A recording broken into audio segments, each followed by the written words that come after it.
Update ಈಗ ಲಭ್ಯ ಆಗ್ತಾ ಇದೆ. ಮತ್ತೆ ನಿಮ್ಮನ್ನ ಸಂಪರ್ಕ ಮಾಡ್ತೀನಿ. ರಾಹುಲ್ ಗಾಂಧಿ ಹಾಗೂ ಸೋನಿಯಾ ಗಾಂಧಿ ಅವರನ್ನ ಭೇಟಿಯಾಗಿದ್ದಾರೆ ಸಿಎಂ ಡಿ.ಕೆ. ಶಿವಕುಮಾರ್ ಅವರು. ಎರಡನೇ ಹಂತದ ಸಂಪುಟ ವಿಸ್ತರಣೆಯ ಬಗ್ಗೆ ಚರ್ಚೆಯನ್ನು ನಡೆಸಿದ್ದಾರೆ ಅಂತ ಹೇಳಲಾಗ್ತದೆ. ಹೈಕಮಾಂಡ್ ನಾಯಕರ ಜೊತೆ ಸಿಎಂ ಡಿ.ಕೆ. ಶಿವಕುಮಾರ್ ಅವರು ಚರ್ಚೆಯನ್ನು ನಡೆಸಿದ್ದಾರೆ. ಸಂಪುಟ 2.0 ನಲ್ಲಿ ಯುವಕರಿಗೆ ಹೆಚ್ಚಿನ ಆದ್ಯತೆ ಕೊಡಲಾಗುತ್ತಾ ಅನ್ನೋದು ಈಗ ಎದ್ದಿರುವಂಥ ಪ್ರಶ್ನೆ. ಎಸ್, ನಮ್ಮ ಪ್ರತಿನಿಧಿ ಸುರೇಶ್ ಮಾಹಿತಿಯನ್ನು ಕೊಡ್ತಾ ಇದ್ರು. ಸುರೇಶ್, ಈಗ ನೋಡಿ, ಡಿ.ಕೆ. ಶಿವಕುಮಾರ್ ಅವರು ಸೋನಿಯಾ ಗಾಂಧಿ ಹಾಗೂ ರಾಹುಲ್ ಗಾಂಧಿ ಅವರನ್ನ ಮೀಟ್ ಮಾಡಿದ್ದಾರೆ. ಎರಡನೇ ಪಟ್ಟಿಯ ವಿಚಾರವಾಗಿ ಕೂಡ ಚರ್ಚೆ ನಡೆಸಿದ್ದಾರೆ ಅಂತ ಹೇಳಲಾಗ್ತದೆ. ಎಲ್ಲವೂ ಅಂದುಕೊಂಡಿದ್ದೆ, ಆದರೆ ಹಂಚಿಕೆ ಯಾವಾಗ ಆಗುತ್ತೆ? ಜೊತೆಗೆ ಎರಡನೇ ಹಂತದ ಸಚಿವರ ಪ್ರಮಾಣ ವಚನ, ಶಾಸಕರ ಪ್ರಮಾಣ ವಚನ ಕಾರ್ಯಕ್ರಮ ಯಾವಾಗ ನಡೆಯಬಹುದು? ಏನು ಎಕ್ಸ್ಪೆಕ್ಟೇಷನ್, ಏನು ನಿರೀಕ್ಷೆ?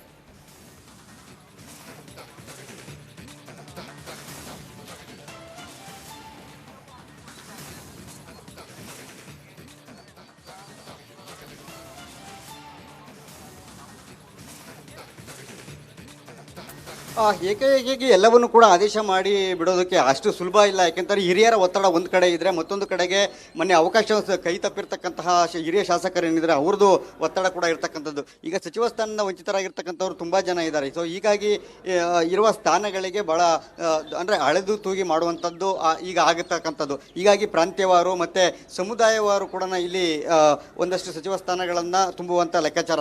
ಸದ್ಯ ಹೈಕಮಾಂಡ್ ಮಟ್ಟದಲ್ಲಿ ಸುಮಾರು 5 ರಿಂದ 6 ಜನ ಯುವಕರಿಗೆ ಕೊಡಬೇಕು ಅಂತಂದರೆ ಹೊಸ ಮುಖಗಳಿಗೆ ಮೊದಲ ಬಾರಿ ಆಯ್ಕೆಯಾದಂತಹ ಶಾಸಕರಿಗೂ ಕೂಡ 5 ರಿಂದ 6 ಜನರಿಗೆ ಕೊಡುವಂಥ ಸಾಧ್ಯತೆಗಳು ದಟ್ಟವಾಗಿರ್ತಕ್ಕಂಥದ್ದು. ಅದರ ಭಾಗವಾಗಿ ಈಗ ಬಳ್ಳಾರಿಯ ಜಿಲ್ಲಾ ಏನು ಸಚಿವ ಸ್ಥಾನದ ಕೋಟ ಏನಿದೆ ಅದು ಈಗ ಕಗ್ಗಂಟಾಗಿರ್ತಕ್ಕಂಥಂದ್ರೆ ನಾಗೇಂದ್ರ ಬಾಬು ಏನಿದ್ರು,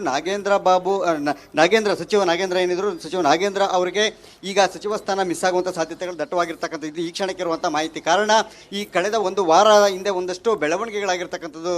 ನಾಗೇಂದ್ರ ಬಾಬು ದೆಹಲಿ ಮಟ್ಟದಲ್ಲಿ ಸಚಿವ ಸ್ಥಾನದ ಆಕಾಂಕ್ಷಿಯಾಗಿ ಮಾಜಿ ಸಚಿವ ನಾಗೇಂದ್ರ ಅವರು ಹೋಗಿ ಭೇಟಿಯಾದಂಥ ಸಂದರ್ಭದಲ್ಲಿ ಹೈಕಮಾಂಡ್ ವರಿಷ್ಠರು ಇಡಿ ಮತ್ತು CBI ಕೇಸ್ ಆಗಿರ್ತಕ್ಕಂಥ ಚಾರ್ಜ್ ಶೀಟ್ ಆಗಿರೋ ಹಿನ್ನೆಲೆಯಲ್ಲಿ ಮುಂದೆ ಸಮಸ್ಯೆ ಎದುರಾಗಬಹುದು. ಸೊ ಹೀಗಾಗಿ ಸಚಿವ ಸ್ಥಾನದ ಆಸೆಯನ್ನು ಬಿಡಿ, ಸರ್ಕಾರ ಖಂಡಿತವಾಗ್ಲೂ ನಿಮ್ಮ ಜೊತೆಗೆ ಇರುತ್ತೆ ಅಂತಕ್ಕಂಥ ಮಾತನ್ನು ಹೇಳಿದ್ದಾರೆ. ಈ ಸಂದರ್ಭದಲ್ಲಿ ವಾಲ್ಮೀಕಿ ಸಮುದಾಯದಿಂದ ಕೊಡಬೇಕಾದಂತಹ ಒಂದು ಕೋಟ ಏನಿತ್ತು ಅದನ್ನು ಚಳ್ಳಕೆರೆ ರಘುಮೂರ್ತಿ ಅವರಿಗೆ ಕೊಡುವಂತಹ ಮಾತನ್ನು, ವಿಶ್ವಾಸದ ಮಾತುಗಳನ್ನು ಹೇಳಿರ್ತಕ್ಕಂಥದ್ದು ಹೈಕಮಾಂಡ್ ನಾಗೇಂದ್ರ ಅವ್ರ ಮುಂದೆ. ಈ ಸಂದರ್ಭದಲ್ಲಿ ಆಯಿತು, ಚಳ್ಳಕೆರೆ ರಘುಮೂರ್ತಿ ಅವರಿಗೆ ಕೊಡಿ, ಆದರೆ ಬಳ್ಳಾರಿಯ ಕೋಟ ಏನಿದೆ, ಬಳ್ಳಾರಿ ಕೋಟವನ್ನು ನನ್ನ ವಿಶ್ವಾಸಕ್ಕೆ ತೆಗೆದುಕೊಂಡು ಕೊಡಿ ಅಂತಕ್ಕಂಥ ಮಾತನ್ನು ಹೇಳಿದ್ದಾರೆ. ಆಗಲೂ ಕೂಡ ಹೈಕಮಾಂಡ್ ಅವರು ಖಂಡಿತವಾಗಲೂ ಕೂಡ ತಮ್ಮನ್ನು ವಿಶ್ವಾಸಕ್ಕೆ ಪರಿಗಣಿಸ್ತೀವಿ, ಹಾಗಿದ್ರೆ ಯಾರನ್ನ ಮಾಡಬೇಕು ಅಂತೇಳಿ ಸೂಕ್ತವಾದ ವ್ಯಕ್ತಿ ಅಂತಕ್ಕಂಥ ಮಾತನ್ನು ಕೇಳಿದ ಸಂದರ್ಭದಲ್ಲಿ ಆಗ ಸ್ವತಃ ನಾಗೇಂದ್ರ ಅವರನ್ನೇ ಬಳ್ಳಾರಿಯಲ್ಲಿ ಹೊಸ ಶಾಸಕರಾಗಿರ್ತಕ್ಕಂಥ ನಾರಾ ಭರತ್ ರೆಡ್ಡಿ ಅವರ ಹೆಸರನ್ನು ಪ್ರಸ್ತಾಪ ಮಾಡಿದ್ದಾರೆ ಅಂತಕ್ಕಂಥದ್ದು ಈಗ ಹೈಕಮಾಂಡ್ ಮೂಲಗಳಿಂದ ತಿಳಿದಿರುವಂತಹ ಮಾಹಿತಿ. ಸೊ ಹೀಗಾಗಿ ಈ ಬಾರಿ ಡಿ.ಕೆ. ಶಿವಕುಮಾರ್ ಅವರ ಪಟ್ಟಿಯಲ್ಲೂ ಕೂಡ ನಾರಾ ಭರತ್ ರೆಡ್ಡಿ ಅವರ ಹೆಸರಿದೆ ಮೊದಲ ಹಂತದಲ್ಲಿ ಅಂತಕ್ಕಂಥದ್ದು ಈಗಿರುವಂತಹ ಮಾಹಿತಿ. ಅಂದರೆ ಹೊಸ ಶಾಸಕರು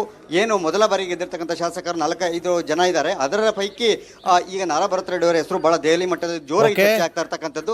ಜೊತೆಗೆ ಇನ್ನೂ ಒಂದು ಮುಖ್ಯವಾದ ವಿಚಾರ ಅಂತಂದ್ರೆ, ಇವತ್ತು ದೆಹಲಿಗೆ ಹೈಕಮಾಂಡ್ ನಾಯಕರನ್ನೇ ಖುದ್ದು ಇವತ್ತು ನಾರಾ ಭರತ್ ರೆಡ್ಡಿಯನ್ನು ಕರೆಸ್ಕೊಳ್ಳುವಂತಹ ಸಾಧ್ಯತೆಗಳು ಕೂಡ ದಟ್ಟವಾಗಿರ್ತಕ್ಕಂಥದ್ದು. ಕಳೆದ ಒಂದು ವಾರದಿಂದ ಸಾಕಷ್ಟು ಬೆಳವಣಿಗೆಗಳು ಆಗ್ತಾ ಇದೆ. ಅದರ ಭಾಗವಾಗಿ ಇವತ್ತು ಡಿ.ಕೆ. ಶಿವಕುಮಾರ್ ಹೋಗಿದ್ದಾರೆ. ಈಗ ಥ್ಯಾಂಕ್ ಯು ಸುರೇಶ್.